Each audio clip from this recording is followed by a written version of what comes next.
18वां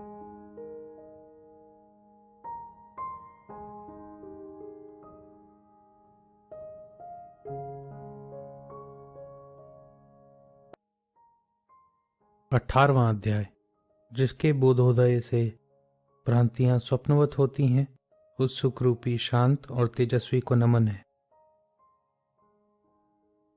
विपुल धन अर्जित करने वाला पुरुष समस्त भोग तो अवश्य प्राप्त करता है, किंतु सबका परित्याग किए बिना सुखी नहीं होता। कर्मों के दुखद सूर्य की ज्वाला से जिसका अंतर्मन दग्ध है, उसे शांति की अमृत धारा की वर्षा के बिना सुख कहाँ। यह भव भावना मात्र है, परम अर्थ कुछ भी नहीं। अतः भाव अभाव में स्थित स्वभाव को अभाव नहीं। निर्विकल्प, निरायास, निर्विकार, निरंजन, आत्मपद न दूर है न संकुचित, यह सर्वत्र उपलब्ध है। निरावृत दृष्टि और व्यामोह मात्र से विरत स्वरूप को प्राप्त ज्ञानी ही आत्मपद पर सुशोभित होता है। समस्त कल्पना मात्र आत्मा सनातन और मुक्त है। इससे विज्ञ होकर ही धीर ज्ञानी क्या बालवत व्यवहार कर सकता है। आत्मा ब्रह्म है और भाव अभाव कल्पित हैं। जिसे इसका निश्चय हो जाता है, वह निष्काम क्या जानता है, क्या बोलता है और क्या करता है। सर्वस्व आत्मा है। जिसे ऐसा निश्चय हो जाए, उसकी मौन योगी की भांति मैं यह हूं और मैं यह नहीं हूं की कल्पनाएं क्षीण हो जाती। प्रशांत योगी को न विक्षेप होता है और न एकाग्र, न उसे अतिबोध होता है और न मूढ़ता। न वह सुख में है न दुख में। निर्विकल्प स्वभाव के लिए स्वराज्य और भिक्षावृत्ति, लाभ और हानि, जन और वन में विशेष अंतर नहीं। यह किया वह नहीं किया, इन द्वंद्वों से मुक्ति योगी के लिए धर्म कहाँ, काम कहाँ, अर्थ कहाँ, ज्ञान कहाँ। जीवन मुक्त योगी के लिए इहलोक में कुछ भी करणीय नहीं और न ही उसके हृदय में रंजना है। वह यथा जीवन जीता है। सर्व संकल्पों के सीमांत पर विश्रांत महात्मा को मोह कहाँ, विश्व कहाँ, ध्यान कहाँ और मुक्ति कहाँ। जिसे विश्व जैसा दृष्टिगोचर हो रहा है, वह यह जाने कि वैसा नहीं है, किंतु जो देखता हुआ भी नहीं देखता, ऐसा वासना रहित व्यक्ति क्या करे। जिसने पर ब्रह्म का अवलोकन कर लिया, वह मैं ब्रह्म हूं, यही सोचता है। किंतु जिसे यह निश्चय है कि द्वितीय कोई नहीं, वह क्या सोचे। जिसने आत्मविक्षेप को देख लिया, वह मन को वश में करता है। उदार मना विक्षिप्त नहीं होता। वह साध्य के अभाव में क्या करे। लोक व्यवहार से विपरीत होकर जो लोकवत रहता हुआ न स्वयं की समाधि देखता है और न विक्षेप और न बंधन की, वही धीर ज्ञानी होता है। जो ज्ञानी तृप्त है, वह भाव अभाव से विहीन तथा निर्वासना है। लोक दृष्टि में कर्म करते हुए भी वह कुछ नहीं करता। धीर के सामने जब जैसा कर्म आ पड़ता है, उसे करके सुख में स्थित होता है। उस धीर को प्रवृत्ति और निवृत्ति का दुराग्रह नहीं होता। वासना रहित निरालंबी, स्वच्छंद और बंधन मुक्ता ज्ञानी सांसारिक वायु से क्षिप्त सूखे पत्ते की भांति चेष्टा करता है। असंसारी को न कभी हर्ष होता है और न विषाद। वह सदा शीतल मना विदेह की भांति विराजित होता है। शीतलता से आच्छादित जिसके चित्त में आत्मा रमती है, ऐसे धीर को न कहीं त्याग की इच्छा होती है और न कुछ पाने की आशा। प्रकृति से ही जो शून्य चित्त है और प्रारब्ध अनुसार कर्म करता है, ऐसे धीर ज्ञानी का ज्ञानी की भांति न मान है और न अवमान। यह कर्म देह ने किया है, मुझ शुद्ध रूप ने नहीं। ऐसा विचार करने वाला कर्म करता हुआ भी नहीं करता। जीवन मुक्त ज्ञानी इसके विपरीत मैं करता हूं कहकर कर्म करते हुए भी मूर्ख नहीं होता। अतएव वह सांसारिक कर्म करते हुए भी सुख संपन्नता से शोभा को प्राप्त होता। नाना प्रकार के विचारों से मुक्त होकर जो विश्रांति को प्राप्त है, ऐसा धीर ज्ञानी न कल्पना करता है, न जानता है, न सुनता है और न देखता है। ज्ञानी असमाधि में भी विक्षिप्त व जिज्ञासु नहीं होता। सब कुछ कल्पित है ऐसा निश्चित जानकर वह ब्रह्म स्वरूप को प्राप्त होता है। जिसके अंतःकरण में अहंकार का एहसास है, वह कर्म न करते हुए भी कर्म करता है, जबकि अहंकारहीन धीर ज्ञानी कर्म करते हुए भी कुछ नहीं करता। मुक्त चित्त न उद्विग्न होता है, न संतुष्ट। वह कर्तव्य रहित और स्पंदनहीन होता है। आशा और संदेह से शांत चित्त में मुक्ति विराजती है। जिसका चित्त निष्क्रिय अथवा चेष्टा में प्रवृत्त नहीं, किंतु वह स्थित होकर बिना किसी निमित्त के चेष्टाएं करता है। मंदबुद्धि यथार्थता को सुनकर मूढ़ता को प्राप्त होता है अथवा संकोच को, किंतु अमूढ़ ज्ञानी मूढ़वत होते हुए भी समाधिस्थ होता है। मूढ़ एकाग्रता अथवा निरोध का भीषण अभ्यास करता है, किंतु धीर ज्ञानी स्वपद में स्थित सुप्तवत किसी कर्म को नहीं देखता। मूढ़ अप्रयत्न अथवा प्रयत्न से निवृत्ति को प्राप्त नहीं होता, किंतु प्रज्ञ व्यक्ति मात्र तत्व का निश्चय करके निवृत्त होता है। जो अभ्यास करते हैं ऐसे व्यक्ति शुद्ध बुद्ध प्रिय पूर्ण निष्प्रपंच और निरामय आत्मा को नहीं जान पाते। विमूढ़ व्यक्ति अभ्यास रूपी कर्मों से मोक्ष नहीं प्राप्त कर सकता, किंतु ज्ञानी मात्र ज्ञान से मुक्ति को प्राप्त होता है। मूढ़ व्यक्ति जिस प्रकार ब्रह्म होने की इच्छा करता है, ब्रह्म को प्राप्त नहीं होता। धीर ज्ञानी अनिच्छित होकर पर ब्रह्म स्वरूप को भजता है। मूढ़ व्यक्ति ही निराधार और दुराग्रही संसार का पोषक है। ज्ञानी अनर्थ के इस मूल को मूलोच्छेद करते हैं। मूढ़ व्यक्ति जिस प्रकार शांति की कामना करता है, उस प्रकार उसे शांति लाभ नहीं हो सकता। धीर ज्ञानी तत्व को प्राप्त कर सर्वदा शांत चित्त हो जाता है। जो दृष्टि का अवलंबन लेता है, उसे आत्मदर्शन कहाँ। धीर ज्ञानी देखता नहीं, किंतु अव्यय और अविनाशी आत्मा देखती है। जो अज्ञानी बलपूर्वक निर्बंध होना चाहता है, उसे चित्त का निरोध कहाँ। स्वयं में रमते हुए धीर ज्ञानी का चित्त निरोध वास्तविक है। कोई भाव को मानता है, किसी को कुछ नहीं है का बोध होता है। जो विरला दोनों को ही नहीं मानता, वह निराकुल होता है। कुबुद्धि से ग्रस्त व्यक्ति शुद्ध और अद्वैय आत्मा की भावना करते तो हैं, किंतु मोहवश उसे जान नहीं पाते और आजीवन अनिवृत्त ही होते हैं। ज्ञान पिपासु व्यक्ति की बुद्धि आलंबन का आश्रय लेती है। मुक्त व्यक्ति की बुद्धि सर्वदा निरालंब और निष्काम होती है। विषय व्याघ्र को देखकर भयाक्रांत व्यक्ति शरण पाने और चित्त के निरोध व एकाग्रता हेतु गुहा में प्रवेश करते हैं। विषय रूपी हाथी वासना रहित सिंह को देखते ही चुपचाप पलायन कर जाता है अथवा अशक्त होकर चाटुकार की भांति उसकी सेवा करता है। निशंक संदेह मुक्त और धीर गंभीर मना ज्ञानी मुक्ति के लिए योगाभ्यास धारण नहीं करता। वह देखता, सुनता, स्पर्श करता तथा खाता हुआ यथा सुखी होता है। वास्तविकता का श्रवण मात्र करते ही शुद्ध बुद्ध और निराकुल ज्ञानी आचार अनाचार और उदासीनता की ओर नहीं देखता।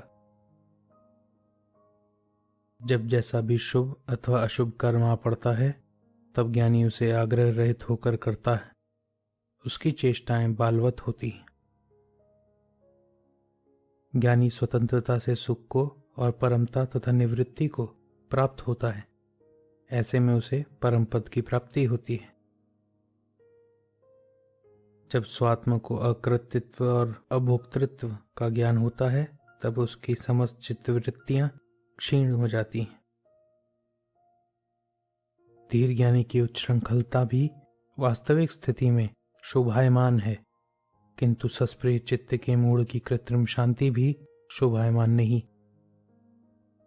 संकल्पों विकल्पों से रहित बंधन विहीन स्वतंत्र बुद्धि वाला धीर ज्ञानी कभी महाभोगों का विलास करते हैं तो कभी गहवरों में प्रवेश करते हैं।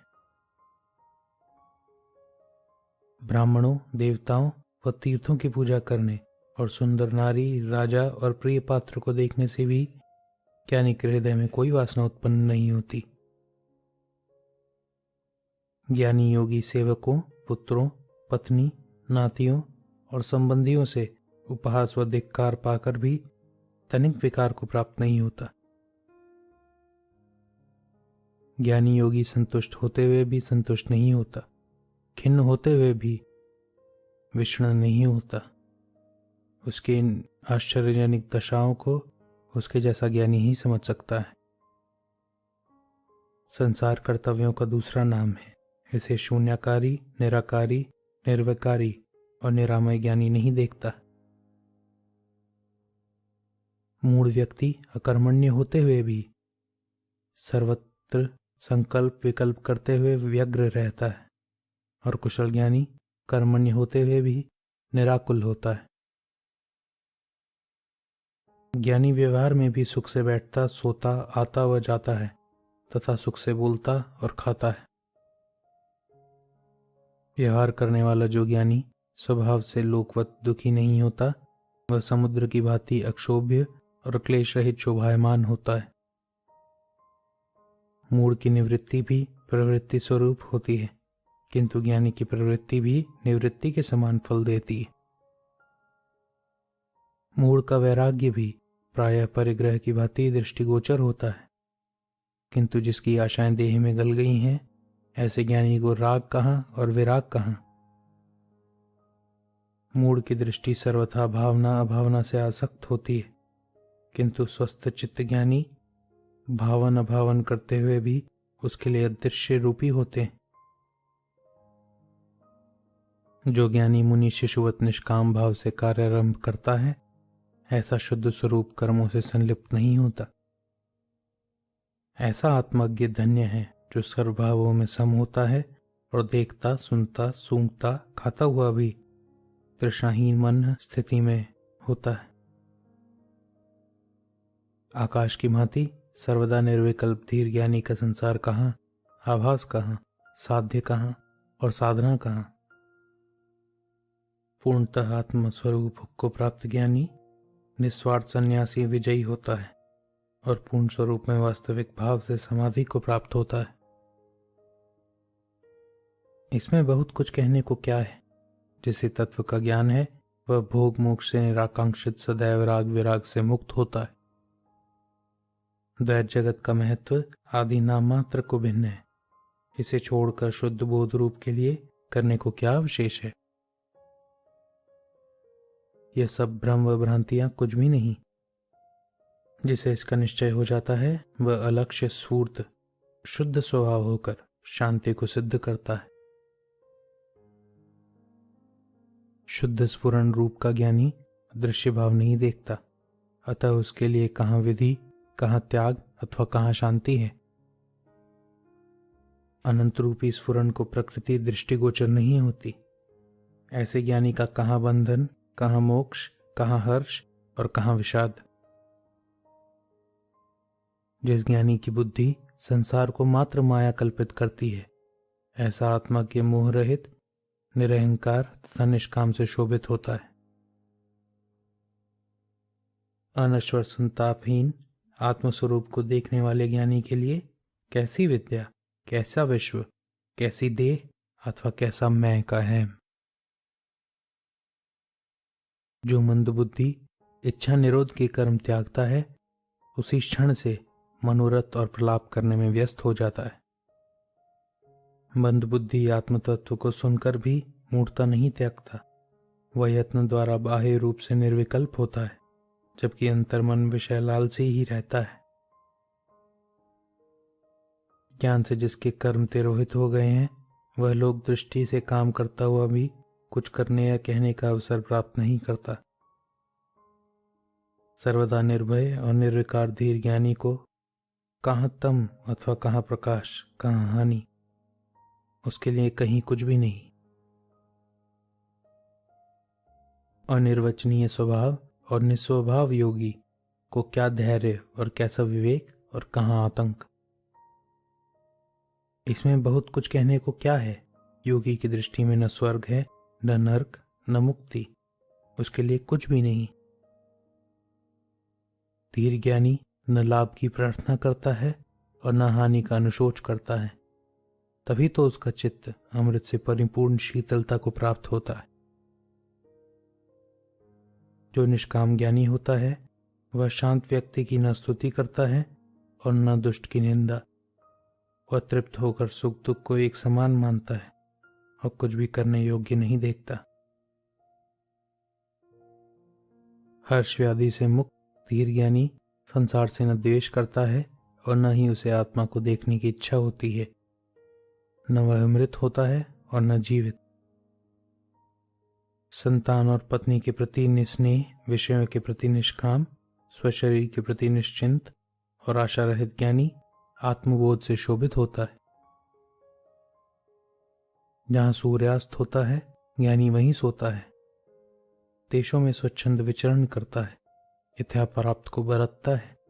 ऐसा धीर ज्ञानी सर्वत्र संतुष्ट होता है। देह सुख नष्ट हो या स्थित रहे, स्वभाव की भूमि पर विश्राम करते हुए शेष संसार को विस्मृत करने वाला महात्मा चिंता मुक्त होता है। अकिंचन, निष्कामी, निर्द्वंद, संचय विहीन सर्वभावों से अनासक्त ज्ञानी अकेला ही रमण करता है। मोह रहित के लिए मिट्टी, पत्थर और स्वर्ण एक समान है। उसके हृदय की अज्ञान ग्रंथि टूट जाती है। वह रज व तम गुणों से रोहित होता है। ऐसा ज्ञानी शोभा को प्राप्त होता है। सर्वत्र अनासक्त हृदय में किंचित भी वासना नहीं होती। अतः मुक्तात्मा संतृप्त ज्ञानी की तुलना किससे की जा सकती है।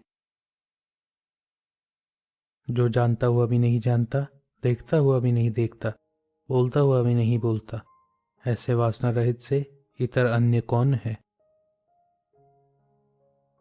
जिसके भावों में शोभन अशोभन की बुद्धि गलित हो गई है, ऐसा निष्काम चाहे भिक्षु हो या राजा शोभा को प्राप्त होता है। छल कपट रहित सहज मना और सिद्धि योगी को कहाँ स्वच्छंदता, कहाँ संकोच अथवा कहाँ तत्व का निश्चय। आत्मविश्रांत, तृप्त, आशाविहीन और शोक रहित ज्ञानी के अंतःकरण में जो अनुभूति होती है, वह कैसे और किससे कही जाए। प्रत्येक पद पर तृप्त धीर ज्ञानी सोते हुए भी सुप्त नहीं है, स्वप्न में भी सोया हुआ नहीं है और जागते हुए भी नहीं जागता। ज्ञानी संचित्य होते हुए भी निश्चिंत होता है, स इंद्रिय होते हुए इंद्रिय रहित होता है, सुबुद्धि होते हुए भी निर्बुद्धि होता है, अहंकार सहित होते हुए भी अहंकारहीन होता है। ज्ञानी न सुखी होता है और न दुखी, न विरक्त होता है और न आसक्त, न स्वतंत्र होता है न मुक्त, न वह किंचन होता है और न अकिंचन। ज्ञानी विक्षेप में भी विक्षिप्त नहीं, समाधि में भी समाधिस्थ नहीं, जड़ता में भी जड़ नहीं, पांडित्य में भी पंडित नहीं। यथास्थिति स्वरूप कृत्य कर्तव्य से निवृत्त, सर्वत्र का सम, मुक्त, अतृष्णावश किए अनकिए कर्मों का स्मरण नहीं करता। ज्ञानी को वंदना नहीं भाती, निंदा कुपित नहीं करती, न मरण से उद्विग्न होता है, न जीवन से हर्षित होता है। शांति को प्राप्त बुद्धिमान ज्ञानी जनसमूह का भाग नहीं बनता और न ही वन की ओर भागता है, किंतु जहां तहां वह संभाव से अवस्थित होता है। 19वां अध्याय। अष्टावक्र से आत्म तत्व का ज्ञान पाकर राजा जनक अलौकिक रूप धारण कर लेते हैं। उनके सामने जगत और स्वयं का वास्तविक स्वरूप प्रकट हो जाता है। उनकी समस्त भ्रांतियां दूर हो जाती हैं। अंतर्मन के प्रकाश से वह साक्षात आलोकवत होते हैं। उन्हें प्रतीत होता है कि उनकी दृष्टि अनंत विस्तार को देख पाने में समर्थ है। गुरु के ज्ञान से कृतकृत्य होकर राजा जनक आत्मस्थिति की अभिव्यक्ति करते हुए कहते हैं, आपसे तत्व ज्ञान की सड़सी लेकर मैंने हृदय व उदर में नाना प्रकार के परामर्शों के शूलों का उद्धार कर लिया है। स्वमहिमा में स्थित होकर मुझे कहाँ धर्म और कहाँ काम और कहाँ अर्थ अथवा कहाँ द्वैत या कहाँ अद्वैत, नित्य स्वमहिमा में स्थित होकर मुझे कहाँ भूत, कहाँ भविष्य या वर्तमान अथवा देश भी कहाँ, स्वमहिमा में स्थित होकर मुझे कहाँ आत्मा या कहाँ अनात्मा, कहाँ शुभ अथवा कहाँ अशुभ, चिंता कहाँ या अचिंता कहाँ, स्वमहिमा में स्थित होकर मुझे कहाँ स्वप्न अथवा कहाँ निद्रा और कहाँ जागरण, कहाँ तुरीय अथवा कहाँ भय, स्वमहिमा में स्थित होकर मुझे कहाँ दूर या कहाँ समीप, कहाँ बाह्य कहाँ आंतरिकता, कहाँ स्थूलता कहाँ सूक्ष्मता, स्वमहिमा में स्थित होकर मुझे मृत्यु कहाँ अथवा जीवन कहाँ, लोक कहाँ अथवा लौकिक कहाँ, कहाँ लय अथवा कहाँ समाधि। त्रिवर्ग अर्थात धर्म, अर्थ और काम की चर्चा संसारियों के लिए है। वही योग और ज्ञान का भी चिंतन करते हैं। 20वां अध्याय। मुझ निरंजन स्वरूप में कहाँ पंचभूत और कहाँ देह अथवा कहाँ इंद्रिय और कहाँ मन, कहाँ शून्य और कहाँ नैराश्य, सर्वदा मुझ द्वंद्व मुक्त को कहाँ शास्त्र और कहाँ आत्मज्ञान, कहाँ विषयहीन मन और कहाँ तृप्ति तथा वितृष्णा। मेरे लिए क्या विद्या है और क्या विद्या, मैं क्या और वह क्या, मेरा क्या बंधन और क्या मोक्ष, क्या स्वरूप और क्या रूप। कृत अकृत धर्म अधर्म जिसके लिए कुछ भी शेष नहीं रह गया, ऐसे महाशय के लिए कहाँ प्रारब्ध कर्म, कहाँ जीवन मुक्ति। मुझ स्वभाव रहित में कहाँ कर्तापन तथा कहाँ भोक्तापन, कहाँ निष्क्रियता कहाँ सक्रियता और कहाँ प्रत्यक्ष ज्ञान। मुझ अद्वैत स्वरूप को कहाँ लोक और कहाँ स्वतंत्रता, अथवा कहाँ योगी और कहाँ ज्ञानवान, अथवा कहाँ बद्ध और कहाँ मुक्त। मुझ अद्वैत स्वरूप को सृष्टि कहाँ और संसार कहाँ, साध्य कहाँ और साधन कहाँ, साधक कहाँ और सिद्धि कहाँ। मुझ सर्वदा विमल को क्या प्रमाता और कहाँ प्रमाण, कहाँ प्रमेय और कहाँ प्रभा, कहाँ किंचित और कहाँ अकिंचित। सर्वदा मुझ निष्क्रिय को कहाँ विक्षेप और कहाँ एकाग्रता, कहाँ निर्बोध और कहाँ मूढ़ता, कहाँ हर्ष और कहाँ विषाद। सर्वदा मुझ दोष रहित स्वरूप को कहाँ व्यवहार और कहाँ परमार्थ, कहाँ सुख और कहाँ दुख। मुझ सर्वदा विमल स्वरूप को कहाँ माया और कहाँ संसार, कहाँ प्रीति और कहाँ विरति, कहाँ जीव और कहाँ उसका ब्रह्म। सदा कूटस्थ और निर्विभाग मुझ स्वस्थ को कहाँ प्रवृत्ति और कहाँ निवृत्ति, कहाँ मुक्ति और कहाँ बंधन। उपाधि शून्य मुझ निरंजन स्वरूप को कहाँ उपदेश और कहाँ ज्ञान, कहाँ शिष्य और कहाँ गुरु और कहाँ पुरुषार्थ।